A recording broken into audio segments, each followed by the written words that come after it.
1700 ಜನ ಕಾರ್ಮಿಕರಿದ್ದು 15 ವರ್ಷದಿಂದ ಕೆಲಸ ಮಾಡ್ತಾ ಇರೋದನ್ನು ಅವರಿಗೆ ನಿಲ್ಲಿಸಿ ಉತ್ತರ ಭಾರತದ ಕಾರ್ಮಿಕರಿಗೆ ಈಗ ತಂದು ಪರ್ಮಿಟ್ ಮಾಡುವಂಥ ಕೆಲಸ ಮಾಡ್ತಾ ಇದ್ದಾರೆ. ಅದರ ಸಲುವಾಗಿ ಕೇಂದ್ರ ರಾಜ್ಯ ಸರ್ಕಾರಗಳ ನೀತಿಯನ್ನು ವಿರೋಧಿಸಿ ಈ ದಿನ ಕಾರ್ಮಿಕ ಸಂಘಟನೆ ವತಿಯಿಂದ ಇಡೀ ಕರ್ನಾಟಕ ರಾಜ್ಯದಲ್ಲಿ ಕಾರ್ಮಿಕರ ಐಕ್ಯತೆಗಾಗಿ, ಕಾರ್ಮಿಕರ ಹಕ್ಕಿಗಾಗಿ 8 ಗಂಟೆ ಡ್ಯೂಟಿ ಬೇಕೇ ಬೇಕು ಅಂತ ಹೇಳಿ, DHEL ಕಾರ್ಮಿಕರಿಗೆ ಕೆಲಸ ಸಿಗಲೇಬೇಕು ಅಂತ ಹೇಳಿ ಪ್ರತಿಭಟನೆಯನ್ನು ಹಮ್ಮಿಕೊಂಡಿದ್ದೇವೆ. ಇದಕ್ಕೆ ಇಡೀ ಕರ್ನಾಟಕ ರಾಜ್ಯದ ಕಾರ್ಮಿಕರ ಕೆಲಸ ಮಾಡೋ ಜಾಗ ಈ ಪ್ರತಿಭಟನೆ ನಡೆಸಬೇಕು ಅಂತ ತೀರ್ಮಾನ ಆಗಿದೆ. ಅದರಂತೆ ಇವತ್ತು ನಾವು ಪ್ರತಿಭಟನೆ ನಡೆಸ್ತಾ ಇದ್ದೀವಿ. ಈ ಪ್ರತಿಭಟನೆಗೆ ನಮ್ಮ ಸಂಪೂರ್ಣ ಬೆಂಬಲ ಇದೆ ಅಂತ ಹೇಳಿ ನಾವು ಬೆಂಬಲಿಸ್ತಾ ಇದ್ದೀವಿ. ಏನೇ ಬರಲಿ, ಇನ್ಕಿಲಾಬ್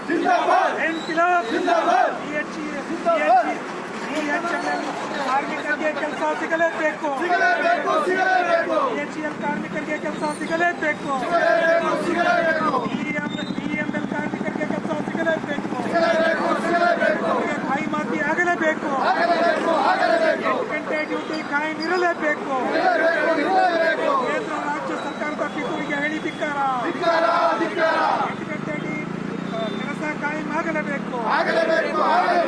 ಏನೇ ಬರಲಿ CITU ಇನ್ಕಿಲಾಬ್ ಲಾಲ್ ಜೆಂಡಾ ಏನೇ ಬರಲಿ. ಆಯ್ತು.